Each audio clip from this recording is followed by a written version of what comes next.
राजमहलों में रहने का नाम आनंद नहीं है। आनंद तो वो है कि जिसे हर वक्त परमात्मा का चिंतन लगा रहे। क्यों? किसी ने कहा है कि 3 प्रकार के ताप हैं जो हमारे जीवन में हम सबको सताते हैं। कौन कौन से? बाबा रामचरितमानस की चौपाई में इतना सुंदर कहा है। ऐसे कौन से ताप है जो हम सब लोगों को सताते हैं और कितना सुंदर कहा है। देहिक देविक भौतिक तापा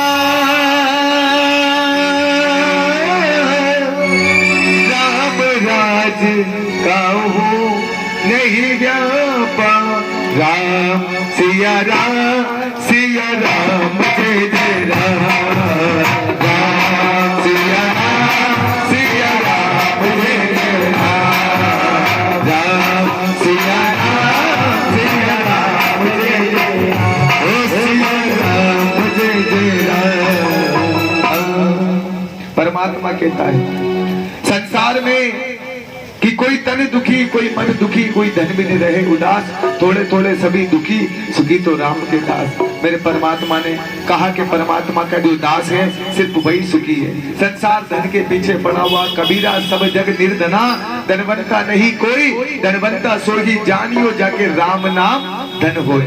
कौन सा धन होना चाहिए? परमात्मा के नाम का धन होना चाहिए। आज सुखदेव जी महाराज को प्रणाम करते हुए, सुखदेव जी महाराज जब नैमिषारण्य क्षेत्र में 88,000 सोनकादि ऋषि जो विराजमान हैं, उनके बीच में सूत जी महाराज का जाना। सूत जी महाराज का जाने के बाद में सूत जी महाराज को देख के सब संत जन खड़े हो गए। खड़े होने के बाद में सूत जी महाराज को देख के सब लोग कहने लगे, आज आपका हमारे बीच में कैसे आना हुआ? सूत जी महाराज कहते हैं, मैं तो आपके सामने बहुत बालक हूँ और आप मुझे देख के सब इतना सम्मान क्यों दे रहे हो?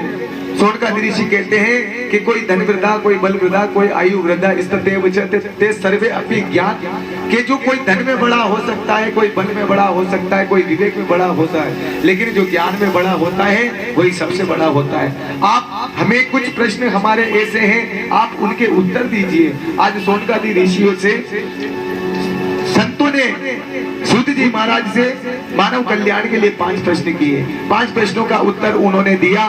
5 प्रश्नों का उत्तर देने के बाद में उन्होंने क्या किया?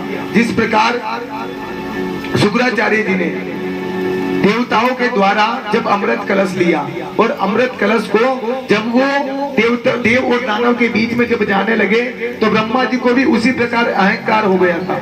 ब्रह्मा जी ने भी सोचा कि ऐसा क्या है श्रीमद् भागवत महापुराण में, तो उन्होंने क्या किया? तराजू लेके पहुंचे और तराजू में क्या देखा? 4 वेद, 6 शास्त्र और 17 पुराण को एक तरफ रखा और श्रीमद् भागवत पुराण को एक तरफ रखा। और क्या देखते हैं कि भागवत जी का पड़ला नीचे झुक गया।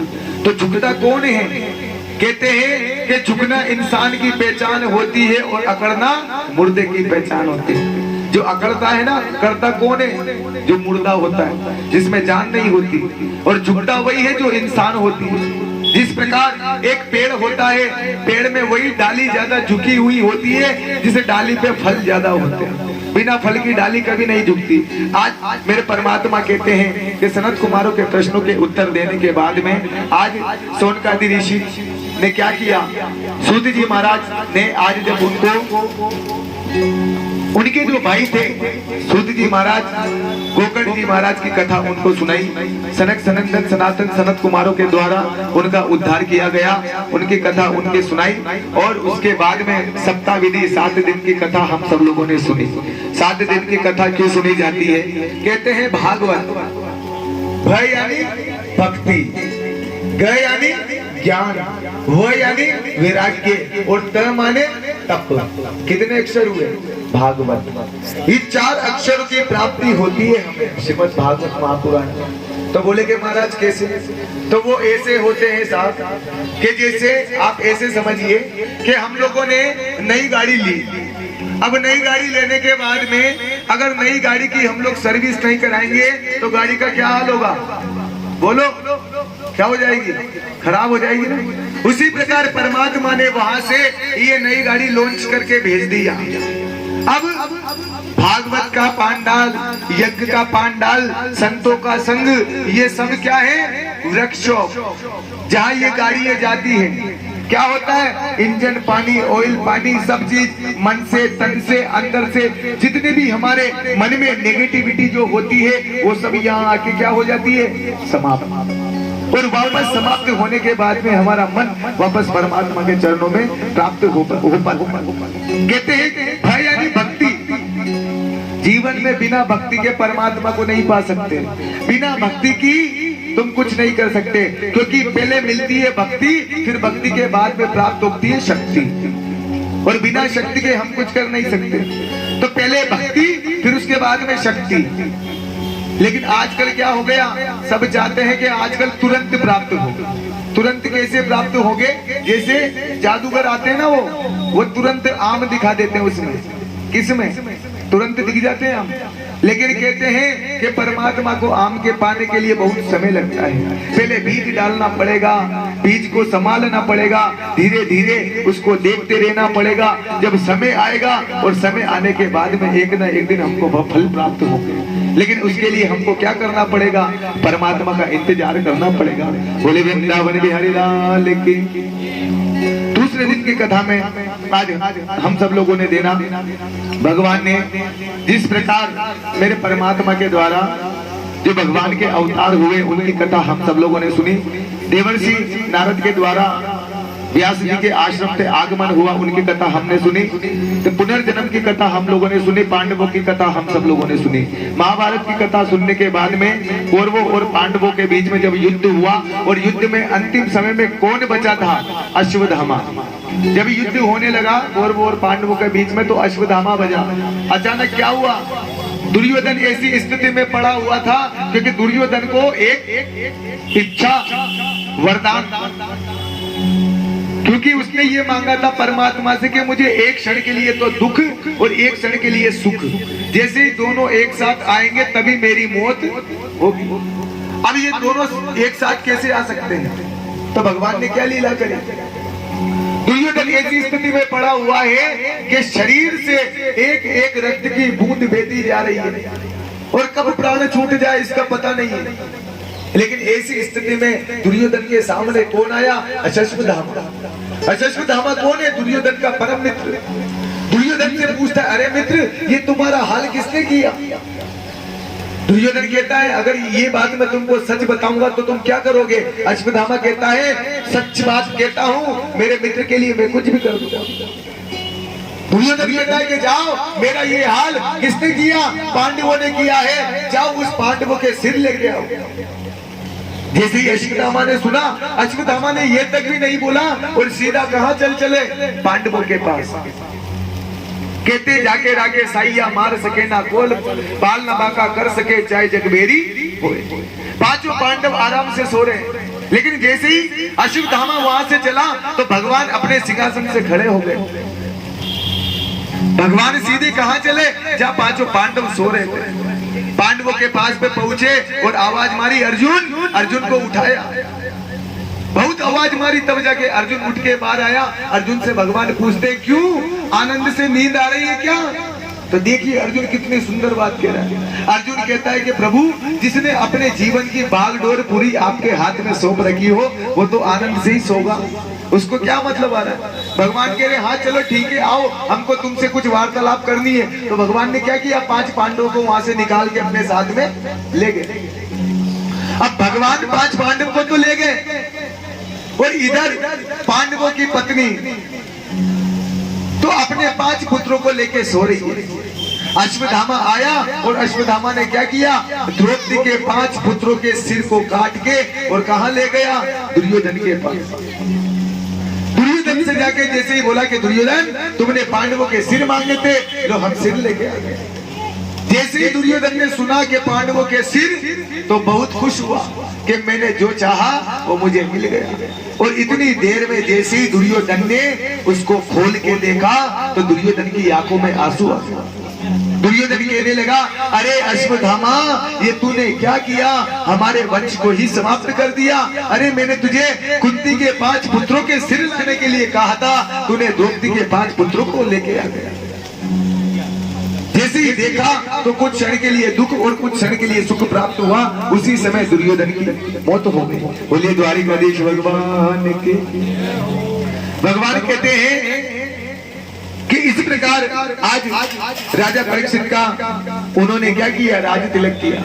राजा परीक्षित को राज तिलक करने के बाद में जब वो लोग जाने लगे तो इधर कलयुग का आगमन हुआ और कलयुग के आगमन के कारण राजा परीक्षित को क्या श्राप लग गया। और राजा परीक्षित को श्राप कितने दिन का लगा था तो बताइए, आप सब लोगों ने कथा सुनी है, बताइए। हाँ बोलो बोलो पीछे वाले, हाँ तो कितने दिन का श्राप लगे थे? 7 दिन के। तो ये वही श्राप राजा परीक्षित को नहीं, आप और हमको भी लगे 7 दिन के। ये 7 दिनों में ही हमको आए हैं और 7 दिनों में ही हमको यहाँ से वापस जाना है।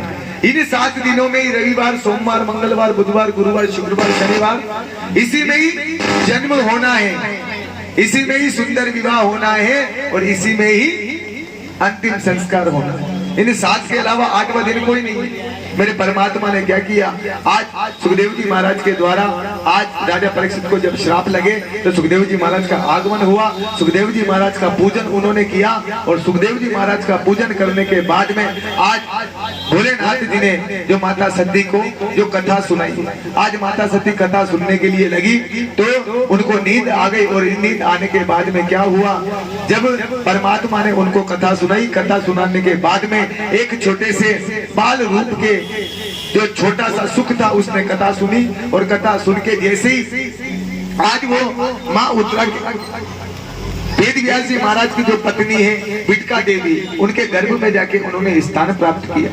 इधर भोलेनाथ जी ने माता सती को अमर कथा का पान कराया। अमर कथा के पान के बाद में भोलेनाथ के द्वारा क्या हुआ, जिस प्रकार भगवान माता सती ने आज राम जी को देख के जब जाने के लिए क्या किया, प्रण किया, तो भोलेनाथ ने उनको रोका, लेकिन भोलेनाथ की नहीं मानी और कहाँ पहुंच गए, जैसे ही पहुंचे तो दक्ष के यहाँ जो यज्ञ था उस यज्ञ में उन्होंने अपने प्राणों को त्याग दिया। यज्ञ में प्राण त्यागने के बाद में देवताओं ने प्रार्थना करी और भोलेनाथ को वापस विवाह के लिए जैसे दोबारा तैयार किया और भोलेनाथ ने दोबारा सुंदर विवाह किया। दूसरे दिन की कथा में हम सब लोगों ने यहाँ बहुत सुंदर भगवान का सुंदर विवाह किया और विवाह करने के बाद में साक्षात माँ जगत जननी माँ पार्वती का कन्यादान किया। बोले द्वारिकाधीश भगवान की। कलयुग में तृतीय दिवस की कथा में कलयुग में 4 तरह की उम्र मेरे परमात्मा सुखदेव जी महाराज ने हमको बताई।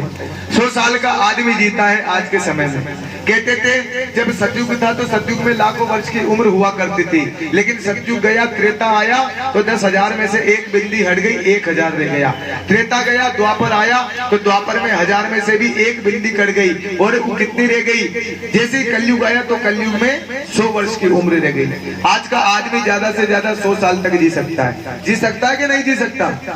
बोलो कौन कौन मानता है कि 100 साल जी सकता है? हाथ ऊंचे करके बताओ कि कौन कौन जिएंगे 100 साल। हाँ? किसी का पता है क्या? नहीं है। लेकिन फिर भी परमात्मा के यहाँ से 100 साल दिए। अब ठीक है, दिन और रात जोड़ने के बाद में 100 साल बनते हैं, लेकिन रात रात को क्या करते हम? क्या करते हो रात को? तो सोने में कितने साल निकाल दिए? सो के आधे कितने में? 50 तो निकल गए। और 50 के बाद में गिनती क्या कहती है? 50 के बाद में कौन सी गिनती चालू होती है? 51। कहाँ चलना चाहिए? वन में। अब समय हो चुका है परमात्मा का भजन करने का, लेकिन हम लोग नहीं जा पाते। आज कहते हैं कि कर से कर्म करूं विधि नाना, मन रखूं जा कृपा निधाना। हमेशा मन को भगवान के चरणों में लगाना चाहिए, मन को गोविंद के चरणों में लगाना चाहिए, अच्छे संग को जीतना चाहिए। और मेरे परमात्मा ने क्या किया, लोगों को मारने वाले हिरणाक्ष की कथा हम सब लोगों को सुनाई, माता अनुसुईया की कथा हम सब लोगों ने सुनी। और इधर से जिस प्रकार शंभु नाम के जो मनु है, उनकी पुत्री देवती का विवाह किनके साथ में हुआ? सुंदर। आज सुंदर विवाह होने के बाद में कपिल देव भगवान का जन्म हुआ। 9 कन्याओं की जन्म की कथा हम सब लोगों ने सुनी। बोले वृंदावन बिहारी लाल की। चतुर्थ दिवस की कथा में भरत जी महाराज की कथा हम सब लोगों ने सुनी। आज गंडकी नदी के पास में तपस्या करने पर आज उनको एक हिरण के रूप में और हिरण के प्रेम में क्या किया, भरत जी महाराज को कई जन्मों तक वापस दुख भोगना पड़ा। इसलिए कहते हैं कि अंत मति सो गति, अंत के समय में अगर हम लोग भगवान का नाम ले लेते हैं तो भगवान पार उतार देता है। लेकिन अंत में कब, लोग तो कहते हैं कि जब अंत समय आता है ना तो हमारा गला अवरुद्ध हो जाता है, हम बोल नहीं पाते। देखना जब अंत समय आता है बच्चे पूछते रहते हैं बताओ ना कितने पैसे ब्याज पे बांट रखे, जान नहीं निकल पाती। कहते अरे हमारे मैया जी को सब कर लिया, गंगा जी पे भी पिला दी, तुलसी दल भी पिला दिया, गौ माता भी दान दे दी, फिर भी प्राण नहीं निकल रहे। प्राण कैसे निकलेंगे, प्राण तो अटके हुए किसमें। हाँ, इन प्राणों को अगर इन पत्थरों को छोड़ के अगर भगवान में लगा देंगे तो हो सकता है शायद ये प्राण अमर हो जाए। होते कि नहीं होते। आज हम लोग बड़े बड़े राजमहल देखते हैं, उन राजमहलों में आज भी मेरे परमात्मा के द्वारा वही सब रहते हैं। उसके बाद में अजामिल की कथा हम सब लोगों ने सुनी। अजामिल ने क्या किया, आज एक नाम से मेरे परमात्मा को प्राप्त कर लिया। जय और विजय की कथा हम सब लोगों ने सुनी। प्रहलाद जी की कथा हम सब लोगों ने सुनी। गजेंद्र जी की कथा हम सब लोगों ने सुनी। गजेंद्र मोक्ष की कथा में हमने क्या देखा कि गजेंद्र नाम का जो हाथी था उसका भी उद्धार करने के लिए मेरे परमात्मा तुरंत पहुंच गए। परमात्मा ने समुद्र मंथन किया, समुद्र मंथन में से आज उनको सबसे पहले कालकूट नाम का जो विष प्राप्त हुआ, उस विष को भोलेनाथ ने ग्रहण किया। कामधेनु गाय प्राप्त हुई जो ब्रह्मा जी को दी। श्रवा नाम का घोड़ा प्राप्त हुआ। ऐरावत नाम का हाथी निकला। कौस्तुभ मणि प्राप्त हुई। कल्पवृक्ष निकला। अप्सराएं निकली। लक्ष्मी देवी प्रकट हुई जो विष्णु भगवान को दे दी। वरुणी देवी प्रकट हुई। अलौकिक पुरुष प्रकट हुआ और भगवान क्या हुआ, अमृत कलश प्रकट हुआ, जिसे भगवान ने मोहिनी रूप लेके सब लोगों को पान कराया। बोले वृंदावन बिहारी लाल की। जब भगवान मोहिनी रूप लेके जब अमृत कलश को लेके जब जाने लगे तो देखिए कि देव और दानव दोनों आपस में सामने हैं। अब देवताओं के गुरु कौन है, कौन है देवताओं के गुरु बताओ। देवताओं के गुरु बृहस्पति और देवतियों के गुरु शुक्राचार्य थे। तो देवताओं के जो गुरु थे उन्होंने सोचा कि भैया देव और दानव दोनों आमने सामने हैं और भगवान मोहिनी रूप लेके उनके सामने प्रकट है, तो क्या करें। तो कहते हैं जापे कृपा गुरु की होई तापे कृपा करे सब कोई। तो जिस पर गुरु की कृपा होती है उसका तो सब आनंद होता है। तो गुरु जी ने सोचा कि कहीं ऐसा नहीं हो कि मेरे शिष्य रास्ते से भटक जाएं, तो क्या करूं। वहीं से आवाज मारने लगे, ओ देवताओं सुनो। सब देवताओं ने पीछे मुड़ के देखा, भाई गुरुजी कुछ कह रहे कि क्या हुआ गुरुदेव। अरे इस मोहिनी की तरफ मत देखो। क्या कह रहे हैं, अरे इस मोहिनी के चेहरे की तरफ मत देखो, इसके पैरों को देखो। देवताओं ने सोचा कि भाई गुरुजी कह रहे हैं कि चेहरे की तरफ मत देखो, पैरों की तरफ देखो, क्या बात है। जैसे ही देवताओं ने मोहिनी के पैरों की तरफ देखा तो सब देवता हंस हंस के पागल हो गए, सब आनंदित हो गए। सब कह रहे अरे ये मोहिनी नहीं है, ये तो अपना मोहन है जो हम लोगों को छलने के लिए, क्या करने के लिए आया, रूप बना के आया। आज सब देवताओं ने उनसे प्रार्थना करी और सब मन ही मन उनका आनंद प्राप्त करने लगे। कहने लगे राजन इसी प्रकार मेरे परमात्मा ने क्या किया, इसी कुल में चलकर आगे मानदाताओं के पुत्र हुए अमरीश, त्रिशंकु, हरिश्चंद्र जी, रोहित, चंपू, सुदेव के पुत्र हुए विजय के पुत्र हुए सगर ने क्या किया, इस पृथ्वी को समुद्र बना दिया। अश्वमेध यज्ञ किया, घोड़ा प्राप्त हुआ और घोड़ा जब छोड़ा गया तो घोड़ा नहीं मिला तो इंद्र ने क्या किया, उस घोड़े को ले जाके कपिल मुनि के आश्रम के जाके बांध दिया। जब सगर के पुत्र 60,000 जब ढूंढने चले तो सब जगह ढूंढ लिया लेकिन नहीं मिले। ढूंढते ढूंढते कहां पहुंचे, कपिल देव जी के आश्रम के बाहर। कपिल देव जी के आश्रम के बाहर पहुंचे तो अचंभित हो गए, कहने लगे अरे कपिल देव जी आप तो भगवान रूपी हो, आपने ऐसा कर्म कैसे किया। कपिल देव भगवान कहते हमको ऐसा कुछ नहीं पता, ये हमारे साथ में किसी ने क्या किया, झूठा खेल किया है। लेकिन कहते हैं नहीं माने। अब शब्द कहने लगे, कपिल देव जी को क्रोध आया, आंखों को जैसे ही खोला और तेज दृष्टि से उन 60,000 पुत्रों को जलाकर भस्म कर दिया। अब सगर के 60,000 पुत्र जल के भस्म हो गए। सगर के सगर की दूसरी पत्नी है केशनी, उसके पुत्र है असमंजस, उनको भेजा ढूंढने के लिए, नहीं ढूंढ पाए। अंशुमान को भेजा, अंशुमान ने ढूंढ के और कहाँ पहुंचे, कपिल देव जी के पास। कपिल देव जी से प्रार्थना करने लगी, जब तक मेरे भाई नहीं आएंगे, जब तक हमारा यज्ञ पूर्ण नहीं होगा। हमारे भाई कहाँ है? कपिल देव जी कहते हैं ये जो सामने ढेरी दिखाई दे रही है ना, ये कोई और की नहीं है, ये तुम्हारे ही भाई है। अच्छा कि हाँ, इन्होंने जो अपराध किया था उनकी सजा इनको मिल गई। अंशुमान कहते लेकिन प्रभु अभी ये बताइए कि इनका उद्धार कैसे होगा, कि स्वर्ग से क्या गंगा जी चल के आएगी तब जाके इनको स्पर्श करे जिनसे इनका उद्धार होगा। अब गंगा जी को लाने के लिए आज क्या हुआ, असमंजस ने भी तपस्या करी, अंशुमान ने भी तपस्या करी, उनके पुत्र हुए दिलीप, दिलीप के पुत्र हुए भागीरथ। भागीरथ की तपस्या से प्रसन्न होकर जब गंगा जी आने के लिए तैयार हुई तो गंगा जी ने भागीरथ से कहा कि भागीरथ ये बताओ क्या कि मेरा वेग कोई सहन नहीं कर सकता, मैं सीधी रसातल में चली जाऊंगी तो क्या करूं, तो कि कौन सहन कर सकता है। तो गंगा जी का तेज किसने सहा, भोलेनाथ ने। भोलेनाथ ने जटा में जैसी वहां से प्रकट होकर जैसी आने लगी, लेकिन भोलेनाथ ने भी क्या किया, भांग के नशे में इतने मस्त थे जो उसको अपनी जटाओं में ही बांध लिया। अब जटा में बांध के भोलेनाथ तो भूल गए। अब इधर इंतजार करने लगे भागीरथ जी, भाई गंगा जी आएगी, गंगा जी आएगी, गंगा जी आएगी, नहीं आई। तो भागीरथ जी भोलेनाथ की तपस्या करी, भोलेनाथ जी से कहने लगे प्रभु ये क्या किया, मेरे भाइयों के उद्धार करने के लिए तो मैंने इतनी तपस्या करी और आपने रोक लिया, अब क्या करूं। भोलेनाथ ने सोचा कि अगर गंगा जी को अपनी मुख के द्वारा अगर निकालूंगा तो गंगा जी झूठी हो जाएगी और गंगा झूठी नहीं हो सकती, तो क्या करें। आज भोलेनाथ जी ने अपनी जांग का चीरा यहाँ से काट कर और गंगा जी को प्रकट किया। जब से एक गंगा जी का नाम और पड़ गया, बोलिए जांग में गंगा की। आज उन्होंने कहा, इसी प्रकार उनके पुत्र हुए खटवांग, खटवांग के पुत्र हुए दीर्घबाहु, दीर्घबाहु के पुत्र हुए रघु, रघु के पुत्र हुए अज, अज के पुत्र हुए दशरथ, दशरथ के 4 पुत्र हुए राम, लक्ष्मण, भरत और शत्रुघ्न। बोलिए राजा रामचंद्र भगवान के। पुत्र कामिष्ठ यज्ञ करवाया, यज्ञ के द्वारा अग्निदेव के द्वारा जो चरु प्रकट करी, उससे 3 दोने लेकर जब जाने लगी तो 3 दोने में से क्या हुआ, 2 दोने तो लेकर राजा दशरथ पहुंच गए, लेकिन तीसरा दोना एक चील आकर उड़ाकर ले गई। और चील जब दोना उड़ा के लेके गई तो चील ने वो दोना कहाँ जाके डाला, माता अंजना के झोली में, जहाँ अंजना माता तपस्या कर रही थी। अंजना माता ने जिस खीर को खाया उस खीर से ही किसका जन्म हुआ, हनुमान जी का।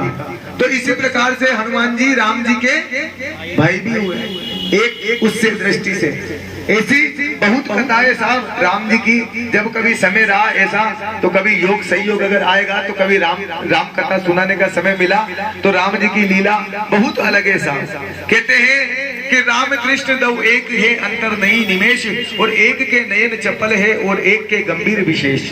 राम जी के नैनों में चपलता नहीं है, राम जी के नैनों में क्या है, गंभीरता है, और भगवान कृष्ण के नैनों में क्या है, चपलता। कहते हैं राम जी ने क्या बोला कि तापस वेश विशेष उदासी 14 बरस राम वनवासी। कितने वर्ष का वनवास बोझा, 14 वर्ष का। तापस वेश विशेष उदासी, मतलब चेहरे पे कभी हंसी भी नहीं आनी चाहिए, इतना बड़ा। लेकिन कहते हैं कि परमात्मा की कृपा के द्वारा आज नौमी तिथि मधुमास पुनीता शुक्ल प्लस अभिजित अभिकृता, ठीक दिन के 12 बजे मेरे प्रभु राम जी का जन्म हुआ। राम जी के जन्म की बधाई आज सब लोगों के द्वारा बहुत आनंद से हो रही है। 1 महीने तक भगवान का जन्मोत्सव मनाया, भगवान का नामकरण संस्कार किया। नामकरण संस्कार करने के बाद में विश्वामित्र जी आ गए भगवान को लेने के लिए, और भगवान जब जाने लगे तो परमात्मा ने ताड़का का उद्धार किया, मारीच का उद्धार किया, सुबाहु का उद्धार किया, अहिल्या का उद्धार किया, और विश्वामित्र जी के साथ में कहां पहुंच गए, जनकपुर में। जनकपुर में क्या हो रहा है, क्या हो रहा था जनकपुर में, बताओ है? क्या हो रहा था, भोजन तो भंडारा तो स्वयंवर। जोरदार ताली बजाइए। जनकपुर में राजा जनक रहते हैं, और राजा जनक के यहाँ एक धनुष रखा हुआ है, और वह धनुष है किसका, वह धनुष है परशुराम जी का। और परशुराम जी को भी वो धनुष किसने दिया था, भोलेनाथ ने। भोलेनाथ की तपस्या से प्रसन्न होकर, और उन्होंने जब धनुष को दिया था तो उनसे यह भी कहा था कि इसे हर कोई नहीं तोड़ सकता, इसे वही तोड़ सकता है जो मेरे समान होगा, और कोई नहीं तोड़ सकता।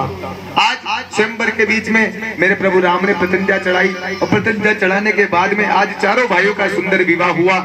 राम जी का विवाह जानकी मैया के साथ में, उर्मिला जी का विवाह लखन जी के साथ में, मांडवी का विवाह भरत लाल जी के साथ में और शूद्रकृति का विवाह शत्रुघ्न जी के साथ में। चारों भाइयों का सुंदर विवाह हुआ। बोलिए राजा रामचंद्र भगवान के। उसके बाद में आज अयोध्या में आनंद बरसने लगा। लेकिन कहते हैं ना कि जहाँ ज्यादा आनंद होता है वहाँ दुश्मन भी ज्यादा होता है। आज अयोध्या में क्या है, अयोध्या में एक रात ऐसी आई कि एक शब्द से सब कुछ चेंज हो गया। अयोध्या में जो है मंत्रा ने 2 वचन याद दिला करके कई को क्या किया, पूरी अयोध्या में आज अंधेरा कर दिया। जैसे ही उसने 2 वर मांगे, इधर मेरे परमात्मा को क्या हुआ, जब वनवास हुआ, वनवास में गए तो जब जाने लगे तो प्रभु सबसे पहले अत्रि मुनि और माता अनसुईया के आश्रम पे गए। अत्रि मुनि और माता अनसुईया के आश्रम पे क्यों गए, इसका भी कारण मैं बताऊं। इसलिए गए कि जब माता अनसुईया की परीक्षा लेने के लिए ब्रह्मा विष्णु महेश जब 6-6 महीने के बालक बने थे ना, तो उस वक्त माता अनसुईया ने कहा था कि तुम तीनों मेरे घर में एक बन के आओ, दत्तात्रेय बन के। तो राम जी और भोले बाबा और ब्रह्मा जी, इन तीनों का रूप लेके एक का उनके घर में जन्म हुआ, दत्तात्रेय भगवान का। तो दत्तात्रेय भगवान का जन्म हुआ। तो अगर कोई हमसे पूछता है ना कि देवता के माता पिता कौन हुए, तो अगर शास्त्र के अनुसार हम कहा जाए तो माता अनसुईया और अत्रि मुनि जी को भी कह सकते हैं, क्योंकि जिस माँ ने देवताओं को दूध पिलाया वो कौन बनी, माँ बनी। तो अत्रि मुनि और अहिल्या जी को भी हम लोग इनकी माँ कह सकते हैं। आज सुग्रीव जी के साथ में उनकी मित्रता करवाई, हनुमान जी को भेजा। कहाँ भेजा था हनुमान जी को, लंका भेजा। और वहां से जब भीषण युद्ध हुआ और विभीषण के आदेश पे क्या हुआ, रावण का उद्धार हो गया। बोले राजा रामचंद्र भगवान की। उसके बाद में 10वें स्कंद की कथा हम सब लोगों ने, भगवान कृष्ण का जन्मोत्सव उसकी कथा हम सब लोगों ने सुनी। जन्मोत्सव की कथा होने के बाद में 5वें दिन हम लोगों ने भगवान की बाल लीलाओं की कथा हम सब लोगों ने सुनी। बाल लीलाओं की कथा सुनने के बाद में जिस प्रकार मेरे परमात्मा ने क्या किया, सब भक्तों के उद्धार के लिए क्या किया, आज अपनी छठी उंगली के नख के ऊपर क्या किया, गिरिराज पर्वत को धारण कर कर हम सब लोगों ने 56 भोग का भोग लगाया और मेरे प्रभु को अन्नकूट का प्रसाद हम लोगों ने लगाया। बोले गिरिराज धरण के छठे दिन की कथा में कहते हैं सुखदेव जी महाराज के मेरे परमात्मा के द्वारा आज मेरे परमात्मा ने जब लीला करी, लीला करने के बाद में आज कंस का उद्धार करने के बाद में मेरे परमात्मा जब पहुंचे तो उन्होंने क्या किया, अपने जो माता पिता थे उनको वहां पर राजकार्य से, जेल से बाहर निकाल कर राजपाट उनको दिया। वहां से मेरे परमात्मा गुरुकुल गए, गुरुकुल जाकर और वहां सुदामा जी से मित्रता करी। सुदामा जी से मित्रता करने के बाद में वापस जब आए तो उद्धव जी महाराज को आज कहाँ भेजा, ब्रज में भेजा, एक पत्र लिखकर। उद्धव जी महाराज ब्रज में गए। ब्रज में जाने के बाद में आज उद्धव जी महाराज ने आज ये सब कुछ लीला देखी तो उद्धव जी महाराज की ज्ञान की सिद्धि टूट गई। क्यों टूट गई? क्योंकि उद्धव जी महाराज को बहुत अभिमान है साहब, किसका, कि ज्ञान में बहुत ताकत होती है। लेकिन परमात्मा कहना चाहते हैं कि ज्ञान में ताकत नहीं होती, प्रेम में ताकत होती है। तो आज उद्धव जी महाराज गोपियों से क्या कह रहे हैं और गोपियां उद्धव जी महाराज से क्या कहिए हैं, हे उद्धव हमें ज्ञान की पोथी न सुनाना, प्रेम दीवानी है,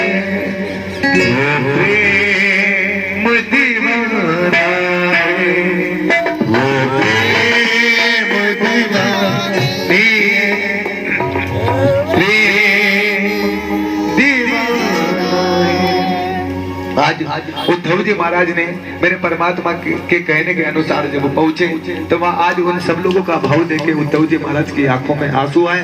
उद्धव जी महाराज वापस आके भगवान के चरणों में गिरे तो भगवान ने वापस उनकी लीला दिखाई। और उद्धव जी महाराज क्या देखते हैं कि वो तो आज भी सब ब्रज के साथ में उन गोपियों के साथ में आज भी लीला कर रहे हैं।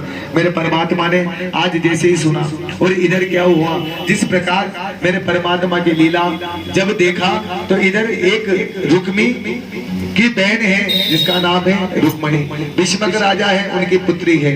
लेकिन एक समय क्या हुआ, इनका भाई है रुक्मी जो चाहता है कि इनका विवाह किसके साथ में होना चाहिए, शिशुपाल के साथ में होना चाहिए। लेकिन रुक्मणी मैया चाहती कि मेरा विवाह द्वारकाधीश भगवान के साथ में होना चाहिए। आज उन्होंने एक पत्र लिख को भेजा और पत्र को सुनने के बाद में द्वारकाधीश भगवान आए और हरण करके आज लेके जाने लगे। हरण करके जब जाने लगे तो आज रुक्मणी मैया ने हल को जैसी रथ को चलाने लगे और इधर मेरे द्वारकाधीश भगवान ने उनके प्रहार से रक्षा करी। इधर से बलराम जी भी अपनी सेना लेके आ गए, रुक्मी भी अपनी सेना लेके आ गया, शिशुपाल भी अपना सेना लेके आ गया। राजा भीष्मक ने सबको रुकाया, सबको समझाया कि ऐसा लड़ने झगड़ने से कुछ नहीं होगा, जो होना था सब परमात्मा की इच्छा है, जो हो गया जो हो गया। सब लोगों ने बात मानकर आज मेरे द्वारकाधीश भगवान का सुंदर विवाह हुआ। बोले द्वारकाधीश भगवान के। भगवान कहते हैं कि भगवान का पहला विवाह रुक्मणी मैया के साथ में हुआ और भगवान के 8 विवाह जो हुए उसके बाद में मेरे परमात्मा ने 16,100 कन्याओं का विवाह ब्रह्मासुर नाम का जो पराक्रमी था उससे उन सबको बाहर निकालकर, कारागार से बाहर निकालकर उन सबके साथ में किया। तब से मेरे भगवान का 16,108 सुंदर विवाह पूर्ण हुए। बोले द्वारकाधीश भगवान के। सप्तम दिवस की कथा में सुनाते हैं कि जीव में और ईश्वर में अंतर क्या है। जो प्रकृति के वश में होता है वो जीव है और जो प्रकृति के जो वश में रखता है वो ईश्वर है। 8 प्रकार की पत्नियां भगवान की पटरानियां हैं और भगवान के 4 पुत्र हुए। हर रानी से 4 पुत्र हुए और मेरे परमात्मा ने आज उन दोनों के बीच में जब हास्य प्रसंग होने लगा तो भगवान चाहते हैं कि रुक्मणी मैया के चेहरे पर क्रोध देखना चाहते हैं, लेकिन ऐसा कभी नहीं हुआ क्योंकि रुक्मणी मैया भगवान द्वारकाधीश से बहुत प्रेम करती है और जो जिससे सबसे ज्यादा प्रेम करता है ना वो कभी भी उसकी आंखों में आंसू नहीं देख सकता। आज मेरे परमात्मा ने क्या किया, जिस प्रकार उन्होंने सप्तम दिवस की कथा में भगवान के पुत्र हुए अनिरुद्ध जी महाराज, उनकी कथा हमको सुनी और बाणासुर की पुत्री ने क्या किया, उनके साथ में उनका सुंदर विवाह हुआ। उसके बाद में जरासंध का उद्धार किया। उसके बाद में मेरे परमात्मा का एक अनन्य भक्त हुआ सुदामा। सुदामा की कथा हम सब लोगों ने सुनी। मेरे परमात्मा ने सुदामा के प्रसन्न होकर क्या किया, 2 लोगों का राज्य दे दिया। कहते हैं कि परमात्मा जिस पर प्रसन्न हो जाए उसको सब कुछ दे देते हैं। सुदामा पुरी आज 2 लोगों का राज्य दे दिया। राज्य देने के बाद में मेरे परमात्मा जब इस ब्रजमंडल को छोड़कर जाने लगे, जब क्या हुआ, पहले के कारण जब मेरे परमात्मा को तीर लगा और जब यदुवंशियों को श्राप लगे, श्राप लगने के बाद में धीरे धीरे सब यदुवंशियों की बुद्धि समाप्त होने लगी। सब आपस में शराब का पान करके आपस में लड़ने लगे, झड़ने लगे, एक दूसरे को मारने लगे। कहते ना खुद के खुद आपस में लड़ लड़ के सब कुछ समाप्त होने लगे। भगवान ने सोचा कि अब हमारा यहाँ रहना ठीक नहीं है और अब इन परिवार वालों को भी रखना ठीक नहीं है। तो भगवान ने क्या किया, अपने जाने के पहले पूरा अपना परिवार था उन सबको समाप्त किया। उसके द्वारा जब भगवान यहाँ से जाने लगे तो भगवान के अंदर से जो ज्योति निकली वो ज्योति कहीं नहीं गई, वो ज्योति श्रीमद् भागवत महापुराण में जाके समाहित हो गई। जब से 18 पुराण में से सबसे सर्वश्रेष्ठ श्री महापुराण श्रीमद् भागवत महापुराण को बोले भागवत महापुराण की। ज्योति निकलने के बाद में आज जब पांडव वापस अपने स्थान पे गए, स्थान पे जाने के बाद में 5 पांडवों ने पूछा कि आज क्या स्थिति हो गई। कहा कि भगवान कृष्ण हमको छोड़ के चले गए। 5 पांडवों ने राजा परीक्षित को राज्य दिया। राज्य देने के बाद में 5 पांडवों भी हिमालय की यात्रा पे चले गए। जब 5 पांडव हिमालय की यात्रा पे जाने लगे और इधर परीक्षित जी महाराज कहते हैं कि जब से फिर आपका पूजन होकर और आपका राज तिलक हुआ, राज तिलक होने के बाद में आज परीक्षित जी महाराज से सुखदेव जी महाराज ने जो 7 दिन की कथा सुनाई उसके बारे में पूछा। कहते हैं 7 दिन की कथा में आपके जीवन में ये बताइए कि अब आपकी मौत हो सकती है कि नहीं हो सकती। सुखदेव जी महाराज की बात को सुनकर राजा परीक्षित कहते हैं कि मृत्यु तो शरीर की होती है, आत्मा का तो उद्धार होता है, आत्मा का तो मोक्ष होता है और मैंने तो परमात्मा की कथा को सुना है। अगर एक भी बात अगर मेरे मन में अगर लगी होगी तो मेरा उद्धार निश्चित होगा। आज राजा परीक्षित ने व्यास जी महाराज का पूजन किया, अपने जीवन को धन्य बनाया। इधर 7 दिन पूरे हुए। तक्षक नामक जो आया सर्प आया उसने क्या किया, जैसे राजा परीक्षित को दंशन किया तो राजा परीक्षित का पूरा शरीर डस के मारे पूरा काला पड़ गया, लेकिन नाक उनकी कच्ची रह गई। राजा परीक्षित की नाक कच्ची इसलिए रह गई कि वही नाक आज भी आप और हमारी भी कच्ची है। जिस प्रकार कोई भी काम नहीं होता तो हम कहते हैं हमारी नाक कट जाएगी, हमारे मकान नहीं बनेगा तो नाक कट जाएगी, बिल्डिंग नहीं बनेगी तो नाक कट जाएगी, गाड़ी नहीं आएगी तो नाक कट जाएगी, लेकिन कभी किसी की नाक कटी हुई देखी आप? नहीं देखी।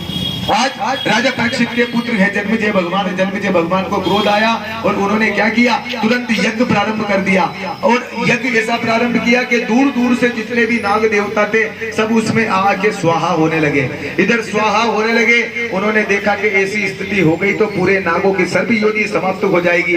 आस्तिक मुनि आए, आस्तिक मुनि ने आके उनको समझाया कि ऐसा करने से कुछ नहीं होगा, इसके कारण आप एक काम करो, ये जीव हत्या क्यों कर रहे हो। आस्तिक मुनि की बात को देख आज उन्होंने समझा और समझाने के बाद में आज उन्होंने श्रीमद् भागवत महापुराण को अपना सर्वस्व मानकर और उनका ये माना कि हमें जीवन में जो ज्ञान प्राप्त हुआ वो इनके द्वारा ही प्राप्त हुआ है। इसी प्रकार जिस प्रकार आज कहते हैं कि मेरे परमात्मा के द्वारा एक घड़ी आदि घड़ी और आदि में बुनियाद और हरि संगत साधु की हरे कोटि अपराध। जीवन में कभी कभी हमारा एक क्षण ऐसा